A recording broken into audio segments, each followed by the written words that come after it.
Au 19e est une présentation de vos concessionnaires BMW du Québec en collaboration avec Via Rail Canada, la façon humaine de voyager, et Desjardins, fier partenaire du championnat de Québec.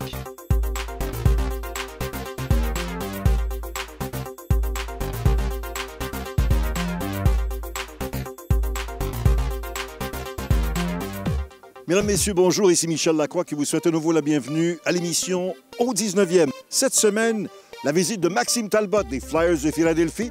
On rencontre le prof de l'année l'an passé au Québec, André Désy, et également l'ancien entraîneur de Tiger Woods, Hank Haney.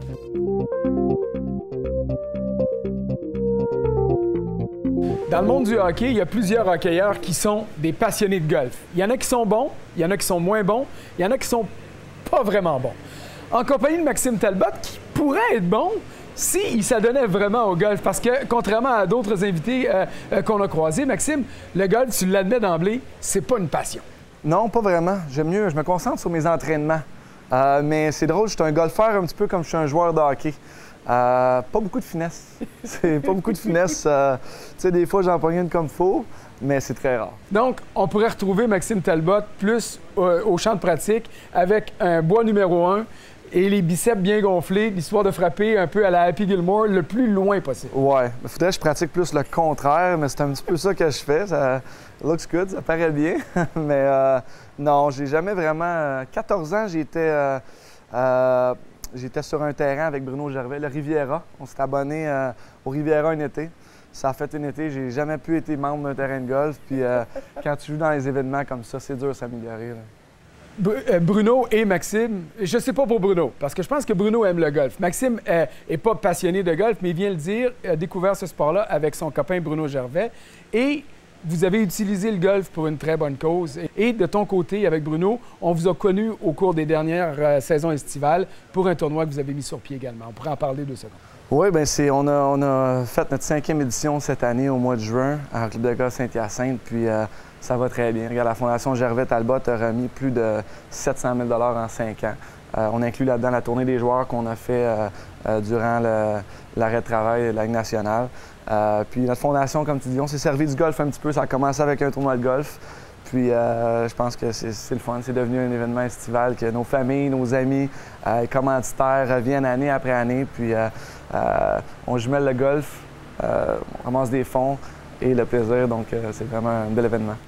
Si je te donnais l'occasion de te retrouver sur un terrain n'importe où dans le monde, avec 3 partenaires de jeu que tu choisis, qui sont ces partenaires de golf qui forment un quatuor de rêve et je vous envoie à quel endroit? Wow! Très bonne question. Tu aurais dû me préparer avant, j'aurais pensé. Non. Il faudrait que ça soit quelque chose d'exotique, peut-être en Afrique. Il y a des beaux terrains. Oui, il y a des très bons golfeurs qui viennent d'Afrique du Sud. Ouais. Je choisirais peut-être John F. Kennedy. Jaser un petit peu, comme ça. Maurice Richard. Merci, jaser. Puis mon grand-père, Pépé. C'est le fun. Jaser, il vieillit, tout ça. Puis c'est le fun de passer du temps avec lui. Donc, je vous souhaiterais une très bonne journée. Merci. Salut bien. Merci, François. La question piège maintenant. Tous les joueurs vedettes sont assemblés à Irving, au Texas, pour la présentation du championnat Byron Nelson, figure légendaire du golf professionnel. Voici la question. À quel âge est-ce que Byron Nelson a annoncé sa retraite? Les choix de réponse. A, 54 ans. B, 44 ans. C, 34 ans. La réponse dans quelques instants.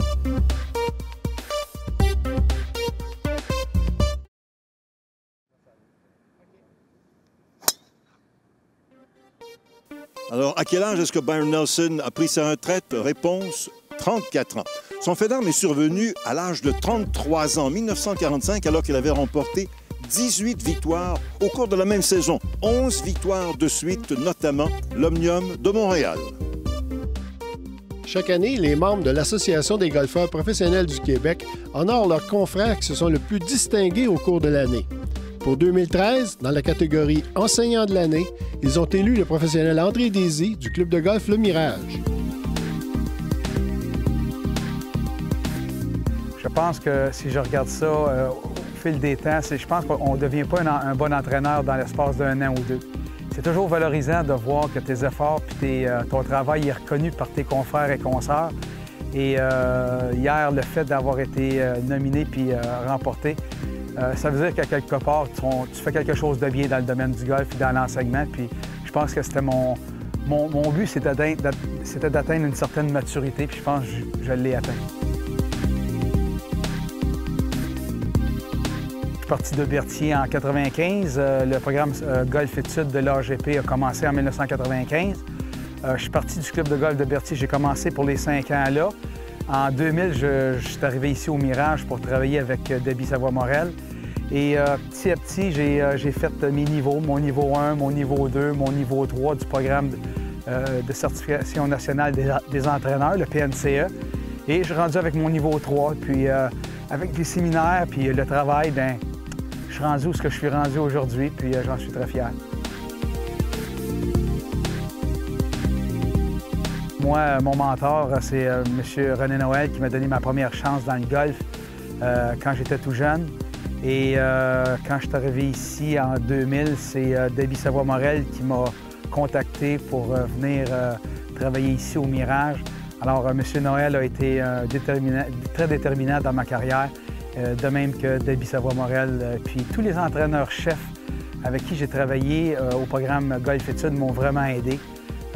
Certainement Claude Tremblay, Michel Martin, Dominique Morancy et l'entraîneur-chef actuel, M. Daniel Langevin. Tous ces gens-là m'ont bien aidé.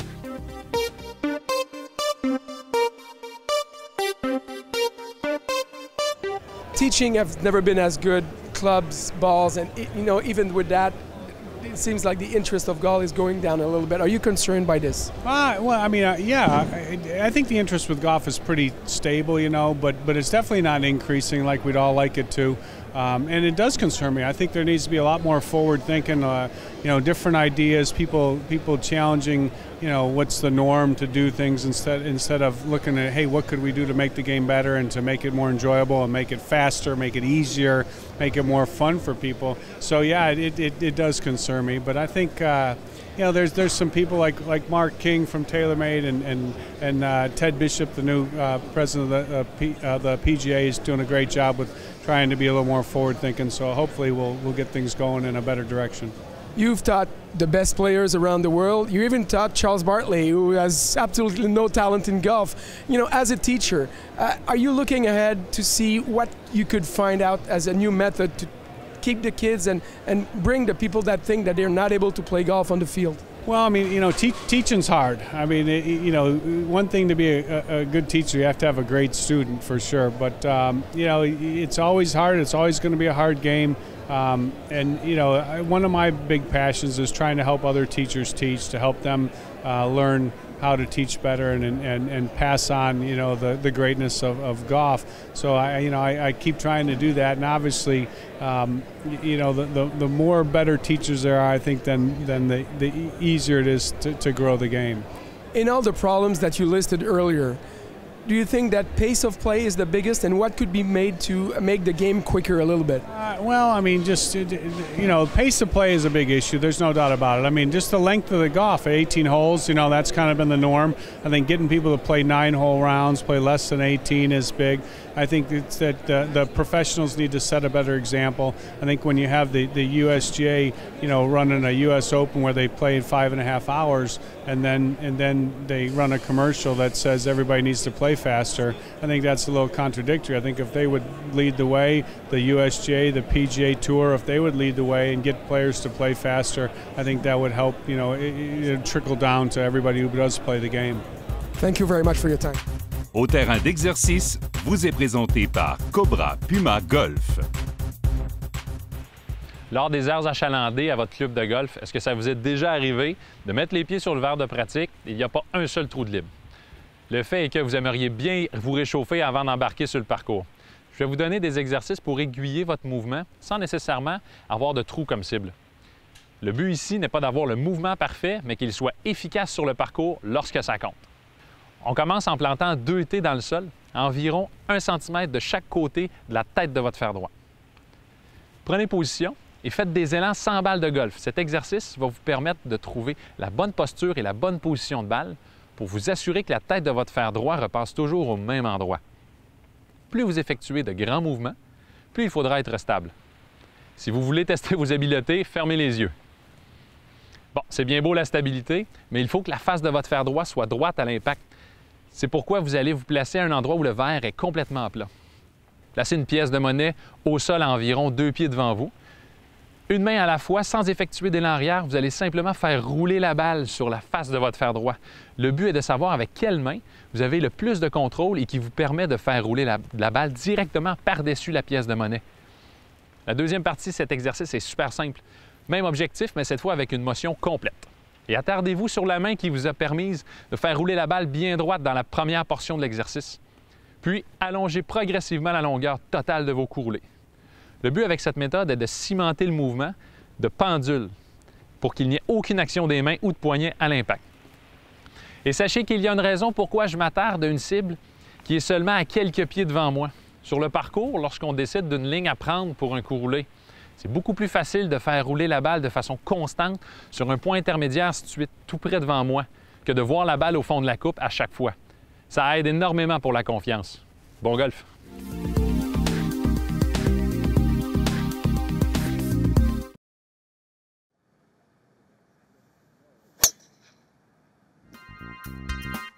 L'anecdote de la semaine, une présentation de Desjardins, fier présentateur du championnat de Québec. La technologie a grandement facilité la pratique du jeu au cours des dernières années. Les têtes des bois sont maintenant plus grosses et permettent d'obtenir plus de précision et plus de distance. Mais de toutes les nouveautés, ce sont les bâtons hybrides qui ont littéralement transformé récemment la pratique du golf. Quand est apparu le premier bâton hybride? Il faut remonter jusqu'en 1975 pour découvrir qu'un Australien du nom de Thomas Crow avait présenté un bâton aux formes et caractéristiques bien bizarres. La face de ce mi-bois mi-fer avait 25 degrés et était dotée d'une semelle qui facilitait les coups dans des positions difficiles, dans l'herbe longue. Le bâton permettait de frapper des balles avec des trajectoires beaucoup plus hautes, alors que la tête du bâton offrait beaucoup moins de résistance. Crow, un joueur amateur qui a connu une brillante carrière dans son pays d'origine, était déménagé aux États-Unis avec sa famille en 1973. Il avait alors fondé sa propre compagnie Cobra. La mise au départ de la compagnie, 60 000 $. Mais le succès de son baffler a fait en sorte que la compagnie a prospéré rapidement jusqu'à ce qu'elle devienne l'une des plus rentables de l'industrie. 20 ans après sa fondation, la compagnie fut vendue pour la modique somme de 750 millions de $. Well, there's a lot of great young players coming out of college and from Europe. You know, Chesson Hadley's playing very, very well. A tall, long player. We've got Peter Uihlein, who not a lot of people know about, that came out of Oklahoma State, but then went over to Europe and is now making waves. And there's just so many good young players. But you know, Harris English has already won a couple times, a great young player. So I've got a lot of guys out there trying to kick me off the PGA Tour. Well, I'll definitely play at some point this year. It just depends on what tournaments I get in on the PGA Tour. You know, obviously I'm trying to work my way back into some of the bigger tournaments. If I don't get in those, it's nice to have some Champions Tour events asking me to come play their events. So it's nice to be eligible for both tours, and it's going to be a fun couple years for me. Well, I think the technology, you know, has always kind of been the same. I've been on tour almost 30 years, and we used to think that the wound ball with the balata cover was a super technology, and it went so far, and now it's really changed. But the thing people need to realize is we're all playing with the same technology, so we're comparing ourselves equally. It's just a lot of long, strong guys out here that we didn't have 30 years ago. A lot of great athletes. We're getting better and better conditioned golfers. Guys are hitting it longer and longer based on technology and on training and strength. Well, my confidence level in my game is probably my only problem. I've been getting stronger for really a solid year. My body is the best it's been in a long time, and now I just got to get my confidence back and start playing well. But I'm hitting the ball great, and you know, I'm lucky a year after surgery to be back playing, so I'm excited about the next couple years.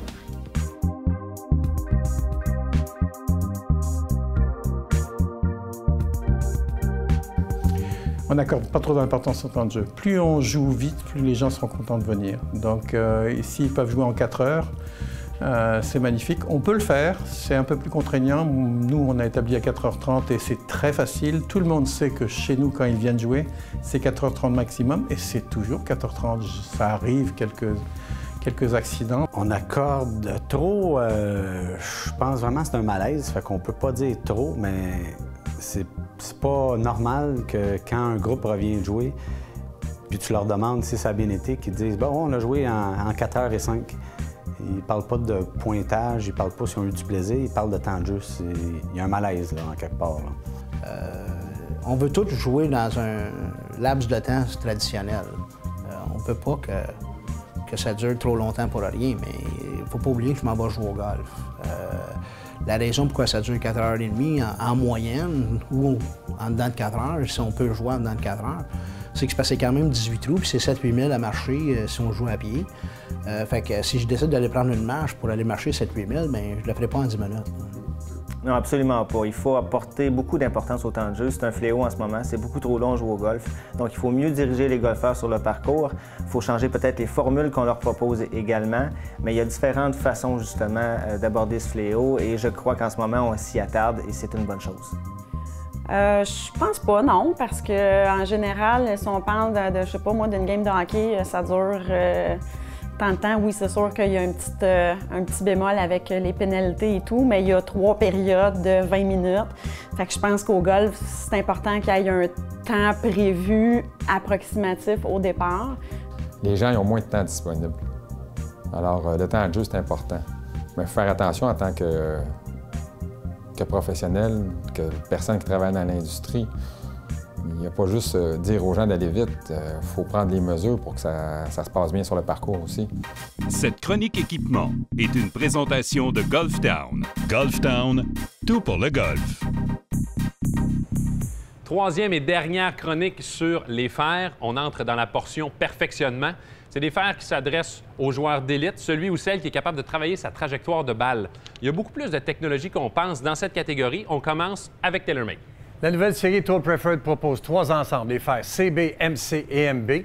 Lors d'essais, nous avons trouvé que la différence entre les trois était très minime au niveau de la sensation à l'impact.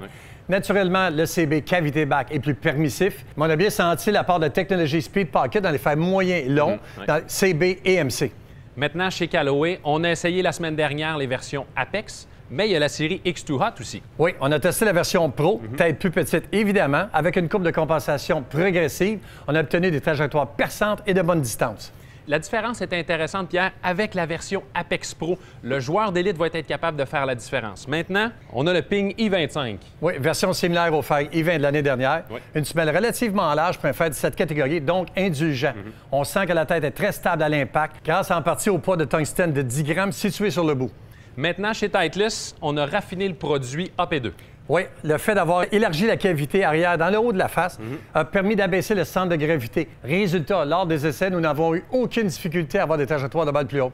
Et ce qui est intéressant avec ce produit, c'est qu'on l'a rendu encore plus permissif sans compromettre pour autant le son, les sensations à l'impact ou le contrôle qu'on a sur la trajectoire de balle. Merci, Pierre. Merci. La semaine prochaine, on met de côté les bâtons, on embarque dans les balles pour 2 émissions parce qu'il y a énormément de nouveautés cette année. Soyez-y.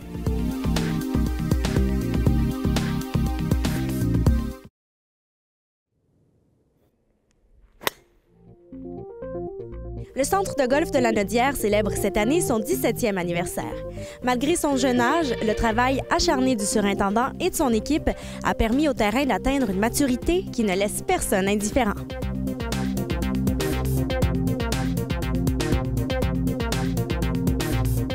Ici, au Club de golf de la Nodière, on peut retrouver 3 9 trous, le parcours bleu et le parcours blanc qui ont été fondés en 1998. On a le parcours rouge qui a été construit, lui, en 2001 à cause d'une très forte demande pour le golfeur public dans la région. C'est un terrain assez plat, très facile à marcher. On retrouve le parcours bleu qui est un peu plus boisé. On a le parcours blanc qui est un peu plus à découvert, style Caroline du Nord un peu plus. Et le parcours rouge qui est un combo un peu d'un terrain dans le bois et des trous beaucoup plus ouverts avec un total de 20 lacs sur le terrain. Chacun des trous est assez différent l'un de l'autre pour offrir aux golfeurs vraiment une belle expérience. On a des verres en bank grass qu'on garde à une vitesse de 9,5. Sur les 27 verres que vous allez jouer sur le terrain, vous allez retrouver la même vitesse de verre tout le jour, avec le même mordant sur chacun des verres. C'est ça qui est le fun d'avoir des greens qui sont très réceptifs pour vous permettre d'avoir des coups de très bonne qualité lorsque vous jouez sur le terrain. Comme trou signature, on peut retrouver le 9e bleu, situé ici, juste ici. Un par 5 avec un lac qui longe tout le trou complet, avec en plus une presqu'île pour attaquer le verre sur votre 3e coup. Ou même si vous êtes un peu plus téméraire, vous pouvez l'essayer en 2 coups. Mais on saurait vous dire que sur ce trou, on peut retrouver jusqu'à 40 000 balles par année dans la partie avant du lac. On retrouve aussi le 6 blanc, qui est un par 3, où ce qui est important de traverser l'eau à 160 verges à peu près pour un golfeur qui joue à l'arrière et pour monsieur, madame, tout le monde qui joue d'un parcours. C'est un coup entre 135 et 150 verges pour traverser le lac. Ici, on peut retrouver un champ de pratique avec 60 000 pieds de tête gazonnée sur 300 verges de long, en plus de 5 verres de pratique avec un de ces verres-là qui est au niveau des coups d'approche avec trappe de sable aussi. Très grosse académie au niveau junior. On commence avec des cours découvertes dès pour les jeunes de 5 ans, à des prix très abordables pour qu'ils découvrent ce sport-là. Ensuite de ça, on a des cours pour les jeunes qui se donnent le samedi. On a une académie totale qui peut aller jusqu'à 200 jeunes qui passent par été ici au club de golf. En plus des adultes, on leur offre une gamme de cours privés, semi-privés, de groupe. Et maintenant, la grosse mode depuis quelques années, les ligues de golf avec des cliniques de golf, un parcours de 9 trous et ensuite de ça, un souper. On peut retrouver maintenant, depuis l'an dernier, en 2013, on a bâti un nouveau site de célébration de mariage extérieur. Une salle lanaudière qui peut accueillir jusqu'à 220 personnes, dépourvue de colonnes, avec un plafond très élevé. On a aussi une salle plus petite, plus privée, à 75 personnes, qui est idéale pour des plus petits mariages ou encore une fois des réunions d'affaires. On a aussi la chance d'offrir à des gros tournois la possibilité de jouer sur 3 9 trous, donc de rentrer beaucoup plus de monde. Et une salle qui peut les accueillir sans problème par la suite aussi. Le centre de golf Lanaudière, c'est la place que vous allez réussir à apprendre à jouer au golf, jouer au golf sur un terrain qui est rendu en très grandes conditions, vous entraîner et aussi la meilleure place pour obtenir un bon souvenir après un événement comme un mariage ou encore des célébrations. Le rapport qualité-prix et la pluralité des services offerts au centre de golf de Lanaudière font en sorte qu'il devient l'endroit par excellence pour les amateurs de golf des régions de Lanaudière et du Grand Montréal. Marie-Christine Baudry, au 19e. Voici ce qu'on vous propose la semaine prochaine au 19e. Le grand Manitou de la recherche et du développement chez TaylorMade, le Dr Benoît Vincent. Le vétéran Stéphane Richer, ancien des Canadiens, est toujours impliqué sur la scène du golf, de même que la jeune coqueluche de la LPGA, n'autre que Blair O'Neill. Tout ça et plus encore, la semaine prochaine au 19e, là où on entend les meilleures histoires de golf. Au 19e, vous a été présenté par vos concessionnaires BMW du Québec. En collaboration avec Via Rail Canada, la façon humaine de voyager, et Desjardins, fier présentateur du championnat de Québec.